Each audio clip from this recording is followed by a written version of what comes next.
Hey you guys, it's your girl T. So I want to come on here and talk about this video that's going viral. My brother had sent it to me and he wanted me to do a video on it, okay? So it's about a hip-hop preacher. He's a motivational speaker. His name is Eric Thomas. I personally never heard of him until I watched this video, but I guess my brother has. And he goes around schools. He goes around the country talking to schools and NBA players and NFL players and basically telling them about his life and the things that he's been through. Well, this video is going viral because he went to a high school in St. Louis, Missouri called Vashon High. And this took place on February 22nd. And basically, while he's trying to tell his life story about how he was homeless and living in Detroit, a bunch of rude kids in the audience just kept interrupting him, cracking jokes, being disrespectful. And he went off. You know what I mean? He told them about themselves. I want you guys to go ahead and watch the news clip really quick, and I'm going to come back with the rest of my commentary. Motivational speaker took a moment of audience interruption and used it brilliantly as his lesson. I'm not here to take nothing from you. I'm here to give you something. And listen to me closely. When people love you, you don't do them like dirt. This is motivational speaker Eric Thomas. He made a stop in St. Louis at Vashon High School. It's one of the many stops at various juvenile detention centers and low-achieving schools he's been making. Thomas began telling the crowd his story about how he lived homeless in Detroit for 2 years and turned his life around after meeting a preacher. But several students kept interrupting him, and so he used their rudeness to his advantage. I walk in any other school, they like, there go E.T. We taking notes. I come home, you talking, you capping jokes, you think something funny. Look how we living, ain't nothing funny. Thomas continued by saying he usually gets paid $50,000 to $100,000 to speak, and that he was doing this for free to help them and wasn't going to be interrupted again. I'm embarrassed, y'all. I'm a grown man. I'm embarrassed that they talk about y'all. Christina Bear, Pix 11 All right, so News. you guys just watched that news clip. If you guys want to watch his whole speech that he gave to those students, you guys can click the link down below and check it out on my website. So this entire situation is crazy. Of course, it's going viral. A lot of people, are agreeing with him. And then you have some people saying, you know what, he's cooning. How dare he going on the black kids? How dare he say it's only black kids doing it? And my thing is this, I agree with everything that E.T. said 100% in that video. Why? Because a lot of times it is the black kids who are doing it. Not saying that white kids aren't acting a fool and Asian kids and Mexican kids aren't being disrespectful in the classroom or at schools, but it's not the majority, okay? It's a very, very small minority. But when it comes to bad behavior in schools, a majority of the students who are guilty of that are black students, okay? Now, my brother is working right now at one of the local junior highs in the Twin Cities, and he's like a behavioral specialist. So he's dealing with a lot of kids who have behavioral issues, who just don't want to do their work. And these kids literally have they run the school. You know what I'm saying? They can just disrupt the classroom, run around. It's almost like the schools are scared of the children once again, okay? Like when we were in school, if you were that kid that were always disrupting, you were constantly getting suspended. After a while, when the school realized that, you know what, you're just the fuck up and you just don't want to do your work and you're interrupting everybody else's learning environment, you were expelled, okay? From all, St. Paul public schools, you were expelled, and then your parents had to figure out how the hell they were going to teach you and get you educated. You know what I'm saying? But basically, the school washed their hands of you. But nowadays, what they're doing with a lot of these kids is that they're giving them chance upon chance upon chance upon chance, and these kids know that there's no real consequences. They get suspended for 3-4 days. They're at home playing Xbox and PlayStation. Then they come back to school, and the cycle repeats itself. One of my best friends, he's also a behavior specialist, but he works in the elementary school, and he deals with a lot of parents who just don't want to be bothered. He can call some of the parents and say, you know what, your child is acting up in school today. You need to come get them. They're being really disrespectful. And he told me that one of the moms told him flat out, what the fuck do you want me to do about it? He's your responsibility from 7 in the morning until 3 o'clock in the afternoon. Don't call my phone. And she hung up on him. So a lot of these kids are being failed by everyone. It seems like a lot of people are so quick to blame the school system. Granted, there are some shitty schools out there, but a lot of it is on some of these kids and definitely on the parents. You know what I'm saying? Because you have some parents, they just don't care about their kids' education. They don't care if their kids come and go. And then you have a lot of kids who are more obsessed with celebrities and more obsessed with rappers than they are bettering themselves. And when we were growing up, if you were one of those kids who did not care about your education, who did not want to do good for yourself, you were expelled. And that was the end of it, and life went on, and the kids who wanted to get an education, the kids who wanted to be in school, who wanted to graduate, they were there and they were given that chance. And I feel like a lot of these kids today get chance after chance after chance. I see it with my brother's job, I see it with my best friend's job, and it seems like it's so easy for everybody online to attack their teachers and attack the school system, but these same people are bitching and whining are not going to the schools to go speak to these children like this man Eric Thomas is. You know what I'm saying? A lot of people are not going into the school system and really seeing what's going on firsthand. They're just going off of YouTube videos about, the white man this and conspiracy that, and, the conspiracy to miseducate, when you have a lot of these kids who just don't care about learning. And it's sad because unfortunately this generation gets lumped in there, and I have a child that's in this generation, and sometimes I have to check myself and not say all these kids, or why are these kids doing this, and these kids are so messed up, because then I'm painting all these kids from this generation with one brush, and for the most part a lot of these kids are good kids. You know what I'm saying? My son, his friends, a lot of the kids I interact with on my YouTube channel, a lot of these kids are good kids, and they want to learn and they want to become successful, they want to do the right thing.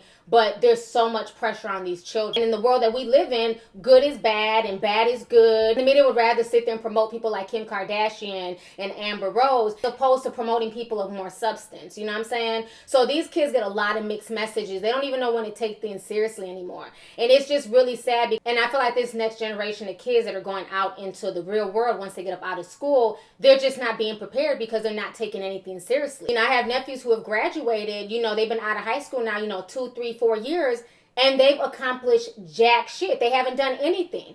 You know what I'm saying? They go to college, but then they can't even continue with college because if you couldn't hang in high school and you couldn't go to class on time and all they did was pass you from grade to grade, there's no way you're going to be able to handle college. So a lot of these kids end up dropping out of college and they end up wasting their money and getting into student loan debt because they're not prepared, because they did not take high school seriously. And then you have these pharmaceutical companies making excuses. Oh, well, he has ADHD, give him a pill. But what people don't realize is outside of the real world, nobody gives a fuck about ADHD. Nobody gives a damn about your made-up disorder. You don't have emotional self-control. You call yourself popping off on somebody on the streets or going crazy at the police. You have an ADHD nobody cares about. You can get shot, you can get your ass whooped like anybody else. So we have to start teaching these kids better. I just find it really sad that this man took time out his day to come and talk to these students for free, mind you. You know what I'm saying? He wasn't getting paid a dime, and for these kids to sit there and talk and disrespect him was a bit much. I really hope that they took his rant seriously because he is there because he loves them. And I think a lot of people who go to these schools and they work with these children, anyone from teachers to behavior specialists, they're there because they love children and they want to see the best for these kids. They're not there for the paycheck. Trust me, they don't get that much money. You have a lot of kids nowadays who are just disrespectful. You have a lot of parents who are disrespectful and who don't do anything to support the teachers. So it's just sad. So instead of blaming the school and accusing the school of pushing these kids from the school to the prison pipeline, a lot of folks need to look at themselves as parents as well. Because to me, like the old saying goes, it takes a village to raise a child, and a lot of us are dropping the ball. You know what I'm saying? It's just really sad. Even here in St. Paul, Minnesota, since I've been here visiting, there's been a lot of incidences of teachers getting beat up, by students.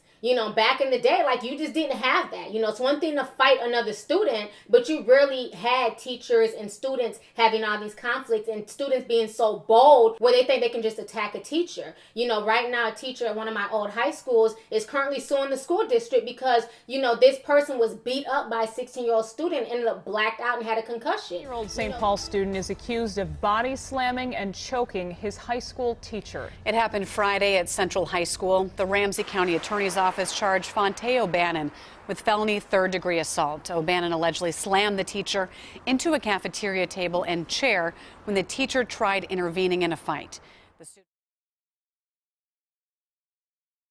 Police say that these students will likely face assault charges, but that doesn't help the fact that this district has an obvious problem, as we've reported on at least 3 student-on-teacher assaults in the last several months. Oh my God! They fighting a teacher! This video quickly made the rounds on social media Wednesday as students at Como Park High School say the teens seen slamming a teacher to the ground were defending themselves. St. Paul Public Schools responded to the incident, saying violence against anyone is not tolerated. The district has faced criticism from parents and teachers in the past several months for what appears to be an ongoing problem with student-teacher assaults. Among the 28 assaults in Ramsey County schools last year, a Central High School teacher is now suing the district for not properly protecting its teachers.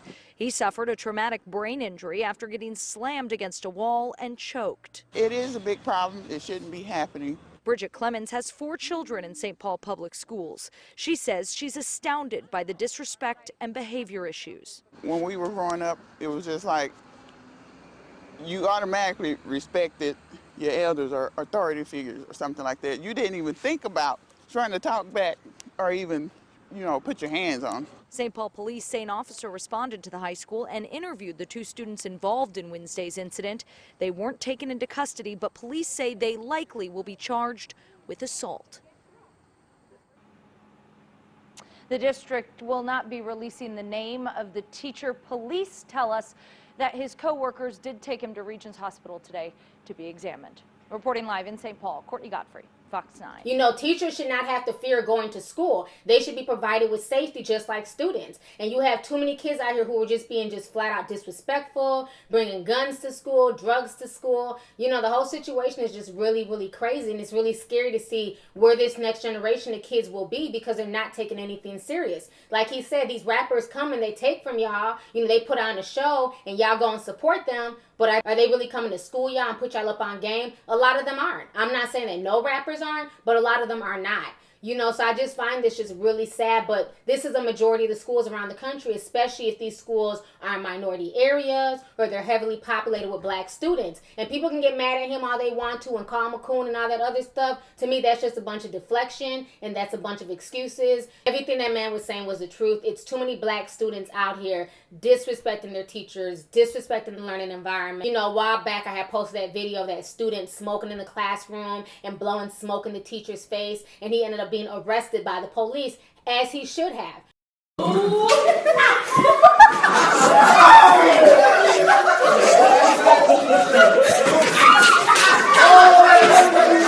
You have too many people out here who just have no respect for authority. They have no respect for their teachers. They have no respect for other adults. Hell, they don't even have respect for their parents. We talked about that last week in that whole situation that went down with the damn children of the cornbread in the Florida courtroom. They were going off on the mom and going off on the judges. It's just ridiculous that some of these kids in this generation, not all, are just simply out of control.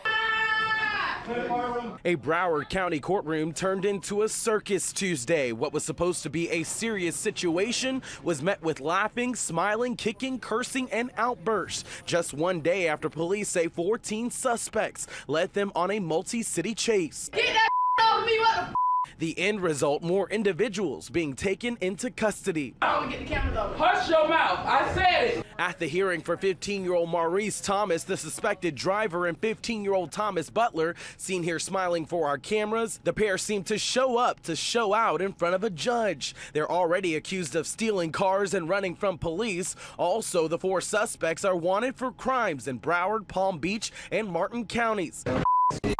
And to the kids who want better, to the kids who want to make something of their lives, who want to be more than just somebody with a high school diploma or high school equivalent or a high school dropout, continue staying on the right path, continue trying to enlighten yourself, continue reading, continue staying focused. Yes, it can be hard in a school full of disruptive people who have no goals and who don't care, but at the end of the day, like I always tell you guys, fast forward 10, 15, 20 years, you'll see where those same goofballs are, and you'll see where you're at if you stay on that path. I went to school with a bunch of crazy people, who did not have goals, who just wanted to clown all the time and gangbang and just do stupid stuff. And like I said, I've been out of high school now for quite some time, and a lot of those people are still doing the same thing they were doing in high school. They don't have anything to show for anything. Everything is the white man's fault. Everything is white supremacy. Whatever. I'm not saying that white supremacy does not exist and that there's not racism, but a lot of this stuff is self-induced. When you're out here having 4, 5, and 6 kids by 4, 5, 6 different men and you can't afford them, that's not the white man's fault. When you're out here impregnating everybody and their mama and then you're mad that you're on child support and you can't even afford to pay your child support and now you're getting locked up because you can't pay your child support, that's not the white man's fault that you were reckless with your dick. You have too many people out here just making excuses for fuckery. And I'm glad that this motivational hip-hop preacher, whatever you wants to go by. I'm glad he put these kids in check and he let them know about themselves. Somebody has to tell the truth. And the sad part is, in our community, we don't like to hear the truth. Anybody telling the truth is a coon, you're a bedwench, you're a bitch, you know what I'm saying, you're a self-hater. It's all types of nonsense and all types of bullshit ass excuses. At the end of the day, the truth does not need defending. Y'all have fun calling that man a coon. Y'all have fun calling me a bedwench. But I agree with everything that man said. What he said was the truth. And once again, if you guys have not seen his entire video, check in that damn high school class at Vershawn High in St. Louis, Missouri. Y'all feel free to click the link down below. It's on my webpage. Check it out. Let's go ahead and get the discussion popping. Let me know your thoughts on this entire situation. All right, deuces. Hey, you guys, it's your girl T. Make sure to subscribe, like, and share my videos. You can also visit Lovelyti.com to purchase any merchandise. Also, don't forget to click the boxes down below to watch any of my previous videos. Talk to y'all later. Deuces.